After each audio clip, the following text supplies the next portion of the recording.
Woo! Okay, girls.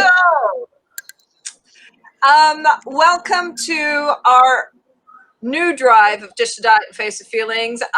We took some time off. You mean is new time. Okay. Look, everybody. Ouch. One of the reasons why we haven't had Dish the Diet and Face the Feelings panels over the last 5 months is because I've got my hands full with somebody at home full time, as most other parents do at this time. Now, it hasn't stopped me from doing a whole lot of stuff. And in fact, I mean, all the faces that are here today, I've been working on stuff with in recent weeks. So I'm going to allow each one of you to go around and introduce yourself, starting with Sammy, then we'll move to Sandra, and finally Yvonne. Give us a little bit about where you're at in the journey since last time we spoke to you. Good Lord, that's a while. So I'm Sammy D. I live in England. I'm the author of My Big Fat Fat, a funny book about dieting. Over the last year, I've been working on, other things. And then, of course, lockdown happened and everything came to a screeching halt. So I'm really glad that we're, starting this up again. And yeah, that's me.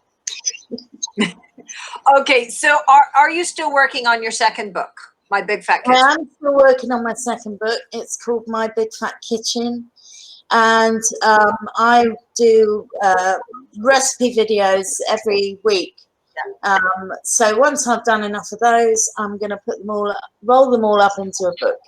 And that'll be available when it's available. Exactly. All right, Sandra. Hi, I'm Sandra. I'm from Simcoe, Ontario, Canada, a long ways away from Beth. Over the last year, I've been working on my inner self, learning to appreciate who I really am, along with working with gals on helping them with their weight. I still have my Facebook group. It's growing, so you can track me over there on Facebook. And yeah, just working on another course for everybody, so that's exciting. And I think that's about it. Yvonne? Hi, my name is Yvonne, and I've just started working with people with chronic illnesses.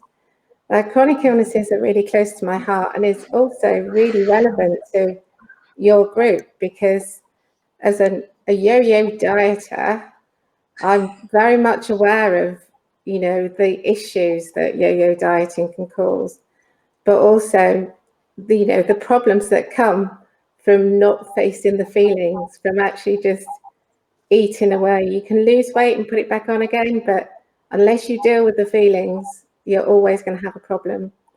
So chronic illness is what my result is of yo-yo dieting. Yeah.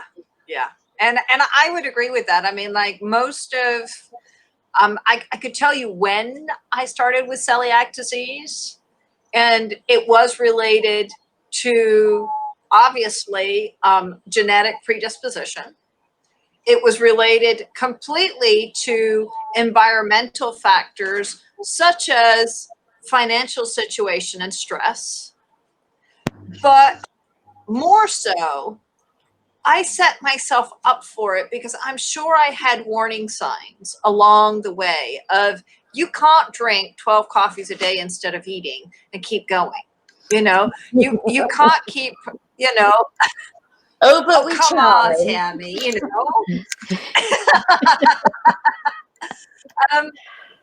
So there was so many factors of my body crying out for attention that I simply ignored until finally, something snapped. I got a food poisoning that was so bad that it triggered my autoimmune system into an autoimmune disease.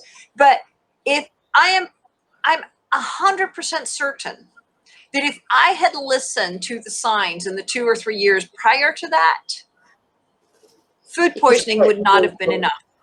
Yeah. Most definitely. So when we're talking about ditch the diet and face the feelings, one of the things that I really love to say is that there is no diet. Now, all of us have ideas of what healthy eating is, okay?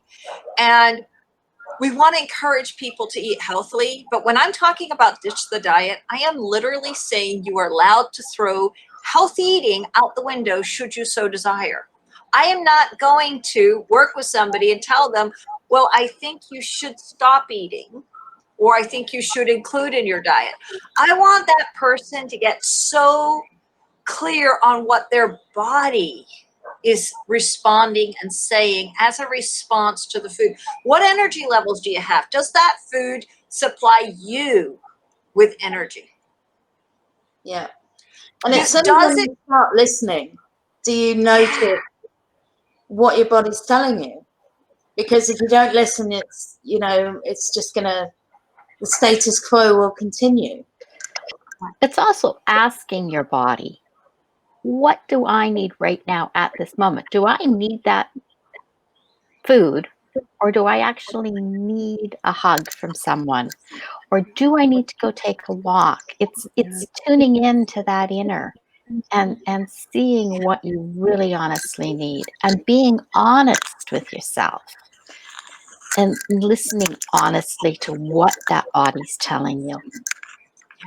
But it's also about recognizing those triggers, those stress triggers that kind of pop up, and recognizing that actually this is stress and I don't need to eat this stress. I need to deal with it in another way. It's so easy otherwise. One of the questions I ask my clients, if there was no food available, if you did not have food available, what would you have to face and deal with in the emotional part, in the environmental part, in the what's going on in your life? You know, if you couldn't turn to food, what would you have to fix? Yeah. Yeah. I mean, that's what I love about the Ditch the Diet and Face the Feelings panel at the program, is that, you know, you can, science will tell us that it's all about calories in and energy spent, right? Yeah. But we all know that emotional attachments to food, stress, rewarding yourself with food, punishing yourself with food, going into a routine because you're tired, you know, it all combines into one thing, you know, and one size just doesn't fit all. You know, Right. it might be that someone's tired, it might be that someone has been battling, you know, a slipped disc for 6 months and they're depressed because they're in pain.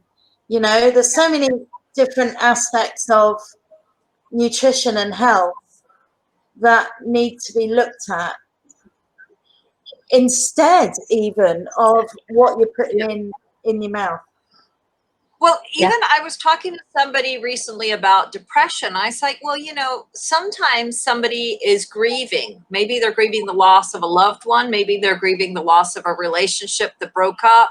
Maybe they're grieving the loss of a job or even of a dream, okay, of something that could have been but didn't happen, okay? And because they've grieved it for too long, we say they're depressed, and then we start treating it as a chemical imbalance, as opposed to treating it as a grieving process. But we turn then to, how does food play a role in our overall well-being? Now, I know with celiac disease, I had chronic fatigue. My solution to chronic fatigue was to drink energy drinks, not rest. Energy drinks with celiac disease give you more inflammation. And I was stuck in a very vicious cycle of inflammation, leads to chronic fatigue, leads to drinking energy drinks, which leads to more inflammation. You don't get out of that cycle unless you decide, I am going to handle being chronically tired. I stop the energy drinks and I go have a nap, or I do whatever it takes to deal with the chronic fatigue until I can deal with the inflammation and get it down. And when I'm talking about ditch the diet and face the feelings, that's even the kinds of feelings I'm talking about. The feeling of I'm just burnt out. I'm tired. I just can't do anymore. I'm talking about that feeling of I am so bored right now. But why am I bored? Well, there's 100 reasons why I could be bored, but I'm not actually hungry. Okay. But we eat. Yep. Yeah. Okay. And with celiac, one of my experiences was I would be bloated and have discomfort in my gut, my belly. And I would eat because I have this discomfort. Of course, I'm adding to the weight of the discomfort in my gut. Because somewhere in my mind, food takes care of discomfort. Yeah. Right. Yeah. But I mean, that's Okay. just another layer, isn't it? Because with chronic pain or chronic illness, as Yvonne will no doubt pick up on after me, you know, when I ripped a disc about 10 years ago and I was wheeling myself around the house on a computer chair. All I wanted was something, you know, in terms of food, something I could reach with my arm. And that was the only consideration. And then, you know, I either wanted to sleep or I wanted to comfort myself, you know, feel just to try and feel better. Yeah. So, I mean, just this past few minutes, we've been talking about all the layers that contribute to our own health, you know? Yeah. And that's why when we come to try and find a cure, it's so individual. Everybody is so different. Yes. Every single person has a different biology, and we need to find the right path for them. It's so individual. Yeah. You have to find the right way. I mean, it's no good saying this is how you deal with chronic illness. Number one, number Yeah. two, number three. No, exactly. Everyone is different. I mean, when I had that injury 10 years ago, all I wanted the doctor to do was knock me out for 3 months. I just said, look, I don't want to cope with this. Just knock me out. Give me the pills. And you know, the pills had side effects to my health too. So I'm adding layer upon layer of things that make the situation worse, but I think I'm helping myself, you know. That really, Sammy, that's really typical, though, of the medical profession, right? Is instead of digging into what's really going on and why, we go, oh, let's put a Band-Aid on top of that. Let's throw pills at it. And let's throw the meds at them. And the other thing is, too, and as a former nurse, you girls know, I have a real hang up about meds and the amount that's doled out by the docs, because we never look at what's below that pain. Let's just throw on top and cover everything up. And it doesn't matter whether it's chronic pain, chronic illness. It's the same thing. It's the same scenario. We don't dig But in also, to why. But also, and I think that this is something we have to accept. There are a whole lot of patients that go to the doctor and just give me a pill. Absolutely. You know, and so as much as we say the medical profession just doles out pills, yes, they do. Yep.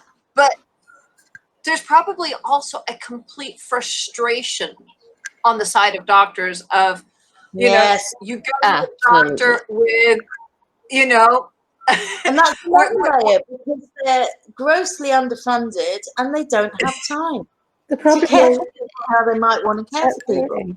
the problem And as well. I think too, working with clients in the community, because that was part of my thing when I was nursing, and that's absolutely true, Beth. We do have all these clients that are, you know, oh well, I'll just go to the doc, I'll get a pill and it'll fix it, right? Rather than let's take the time, let's dig in to see what's going on.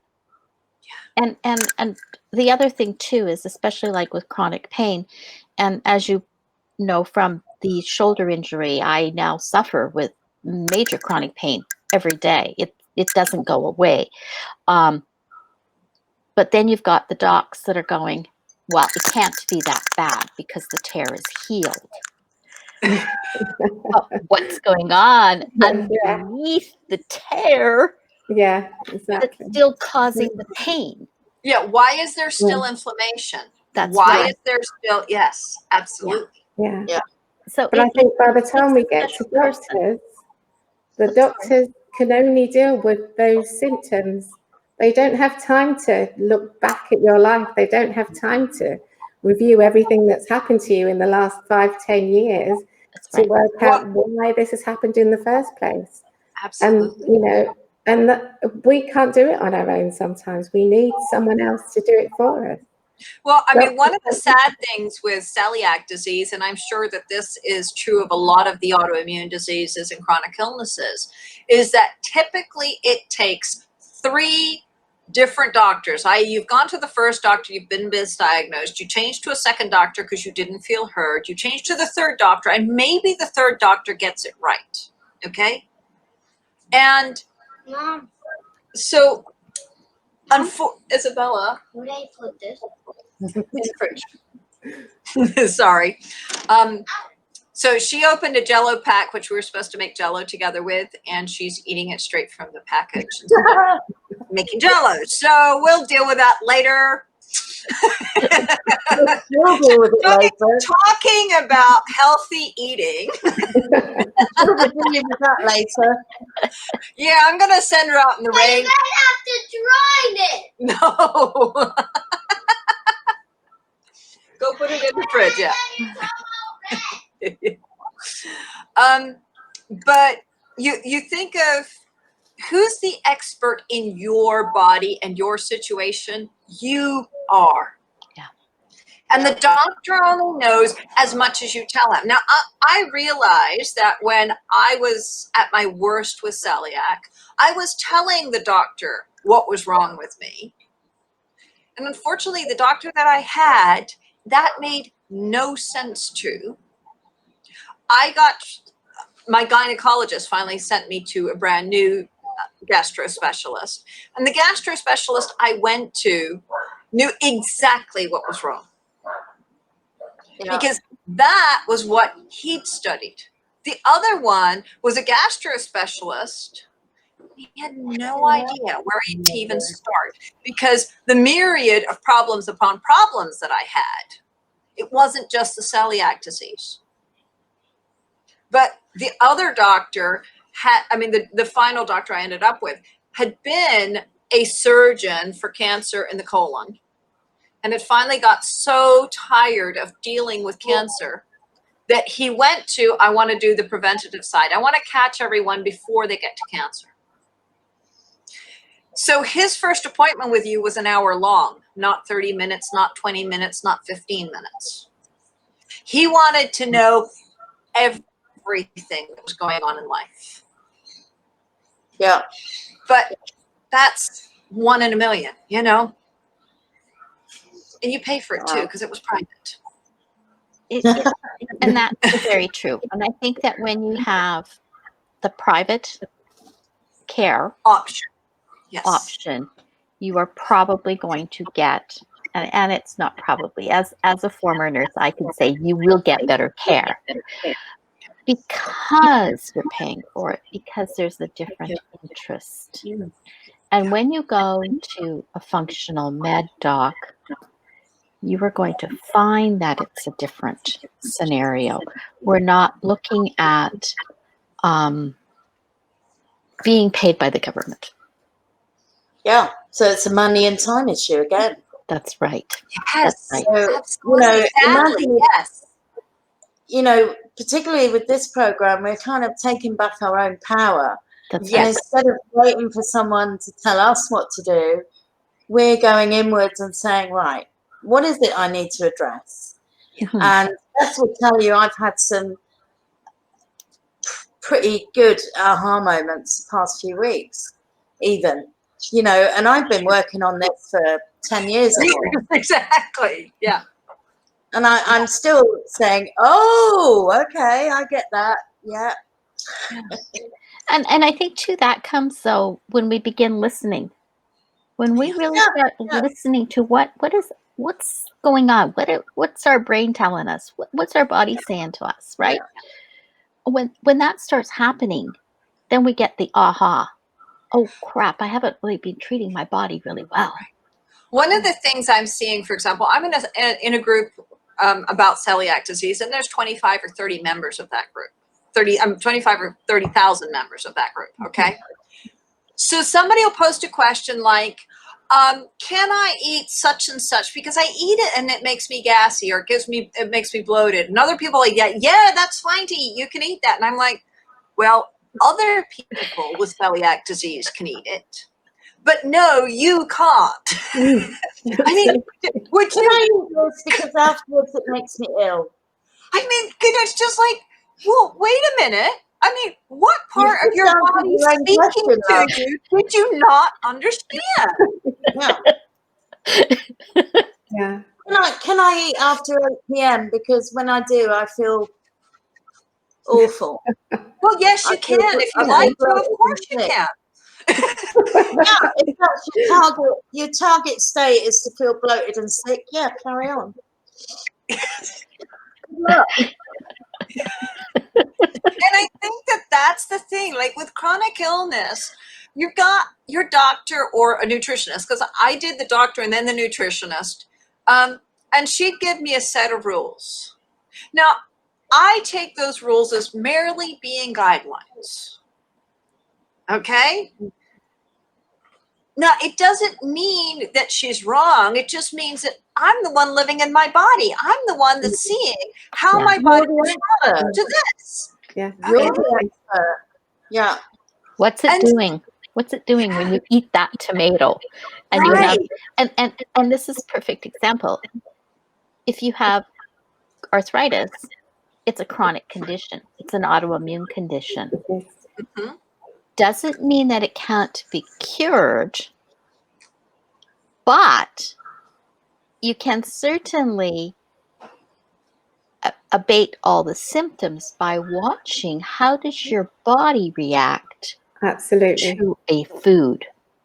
Yeah. I'm really interested to know, actually, from Yvonne, whether, how do you get people with chronic pain and illness to look inwards? Because that must be Yeah. a really fearful thing to do, especially if they've got, long-term chronic illness. Yeah. I'm not sure I'd want to look at that. You know what I mean, though? Because Yeah. if it's something that's ravaging my body and it may be, not so great an outcome, I might not want to know about it. I'm just wondering from Yvonne how she gets clients to go inwards that way. The thing is that if you don't start looking in, then all the problems you have with your chronic illness will persist and nothing will change. So you have to make the decision that you want to make a change, that something needs to change in order for you to start feeling better. Right. And to make that change, you have to start looking inwards. Then you have to be prepared to face all that stuff. Face it. I've been through that process. I've had to look back at the whole of my life, and I can see very clearly a lot of the things that I've done wrong. But through that knowledge, I am now in a much better place. I can now have much more awareness of what's going on in my body. And through that, I'm getting better. And I don't think there is any chronic illness that cannot be cured. At least to a certain degree. You can certainly make massive improvements to your life as soon as you start listening.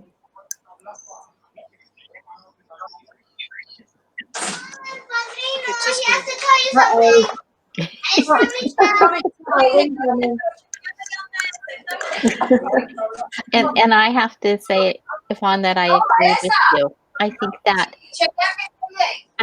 every chronic illness that's out there, maybe we don't have 100% cure of it in our body, but we can certainly take the symptoms and everything down to a level Yeah, that it's almost non-existent in our body. absolutely. Yeah. But you have, there is work, you know, there's work to do. It's not a magic pill. No, but ultimately, if you can get rid of having to take all the medication that you get from the doctors, and your body starts functioning for itself, then you've made a massive step in the first place, and you can only get better from that. Exactly. Yeah. And it's, you know, once you take the first step, you kind of have to keep going. And it's one day it's good and another day it's not so good. You have a good day and then a bad day, a good week and then a bad week, and you have to accept that, and you have to love yourself regardless and go through the process. Yeah. Well, one of the big lessons for me at the very beginning of the journey was that recognizing all the times and the ways that I cursed my body, especially the parts of my body that were paining me. So every time I got pain in my gut, I'd be, oh, this damned gut, or this, you know, whatever words you say to yourself. Okay. You're not providing support to that part of your body. Yeah. You know, you're sitting there going, oh, this part's letting me down and I'm just mad at it. Well, guess what that does in the healing process, guys? You really have to start, and this is why I say face the feelings, you know, face all that frustration, all that anger, and start dealing with that. And I mean, if you've got chronic illness, there is anger. I bottled up so much because you know it's not anybody else's. So you're trying not to express it out into the world. Yeah. And all you're doing is swallowing it down, and it's festering. Yeah. And that's a really dark spiral to go down, because if you imagine, you know, you could wake up in the morning with a slight headache. If you focus on that headache, say, oh no, I've got to go to work with this headache, and oh, it's getting worse, and I've had to run for the bus, and now it's twice as bad, and I've got to sit in a meeting, and my head's pounding. By the end of the day, that little headache is a massive, massive thing. And what I have done in previous wellness things that I've done is say, acknowledge the pain, but move on. Yeah. And concentrate on how great everything else feels. Yeah. And by not giving that pain oxygen or, you know, psychological energy, it just stays there. And it doesn't, you know, affect your day like it might. One of the things that Grant Susalu used to say was that pain is an acronym of please acknowledge information now. So when you are painting, when there's pain, what is that information that your body is trying to give you? Now, a headache might be as simple as I'm dehydrated and you need to have a glass of water. Okay? What is that response that your body's asking for if I need something? Yeah. You know? And I mean, like, even could be dehydration. It could be that you slip on your face. You know. Yeah, Sandra was saying to me, you know, her sciatica's been bothering her. I was like, well, okay, if you go into that pain, what is it asking for? Oh, a little bit more walking. Okay, really simple, really simple. The pain is just your body speaking up, saying, would you please listen to me for a moment? Yeah. Take the time. I wish it would speak up some other way, but you know, pain is what we get. Yeah. And so, you know, for many of us with chronic illness, there is pain of some sort. Yeah. What do you want to add to that, Yvonne? For me, I think you're absolutely right. When you're in pain, you have to acknowledge the pain. But what I normally do is I try and focus on a part of my body that feels really good. You know, the whole body isn't normally in pain. There's normally just one part. If it's my stomach, then I might think, oh, do you know what? My arm feels really good at the moment. Yeah. You know, my arm actually looks really good. I'm really happy with my arm right now. And I take the focus away from where the actual pain is. I also sort of tap out pain as well, or I do Reiki. So you use EFT tapping for pain. Is excellent. Tapping Yes. for pain is really good. But I also use Reiki, so I'll do a bit of energy healing on that particular part of the body as well. So Absolutely, yes. yeah, there's lots of ways to manage pain. But the key thing is try and acknowledge it, like you were saying, Beth. Be aware of where it's coming from and try and understand it and what is it there for? What do I need? What does it need me to do? But also, once you've acknowledged that, don't focus on it. Move on, you know, and find, you know, another way to get on with what it is you need to do. All right. Well, ladies, unfortunately, we are out of time. I don't know where the 30 minutes is gone, but as always used to happen, the 30 minutes is up in a moment. In the comments of this video, Sammy and Sandra and Yvonne are all going to leave their links to their Facebook pages and how you can get in contact with them. So if you need coaching on chronic illness, obviously Yvonne is open for that. If you want something that's more health and wellness overall with Sandra, and Sammy, like she said, she's working on her book, but she is also a fantastic coach, guys. Don't let yourself think that just because she's focusing on the book doesn't mean she's not coaching. It's, you know, but that's where she at. I am exclusively at the moment focused on my Ditch the Diet, Face the Feelings program. So I will warn you, we're going to look at your food as simply the thermometer of what is happening in your life.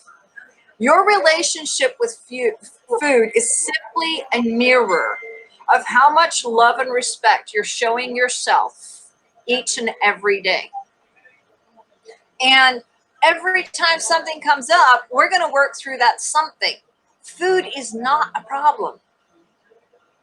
So we're going to look at what is the problem. And it's not always going to be comfortable. Sometimes there's going to be times where I'm just going to ask you to sit in that discomfort until we get to the bottom of it. And it's a process. I mean, anyone that's worked with me can attest to that. This is not a diet program. This is not an exercise program. I can tell you about diet and exercise, but at no stage am I going to tell you what to eat or what exercise to do. That's got to come from you knowing your body. Okay. Yeah. And all I'm going to do is help you discover that. So anyway, guys, I hope you've enjoyed today, and we will see you all next Tuesday. Thank you for having me. Thank you. All right. Thank you, Yvonne, for coming with us. Bye.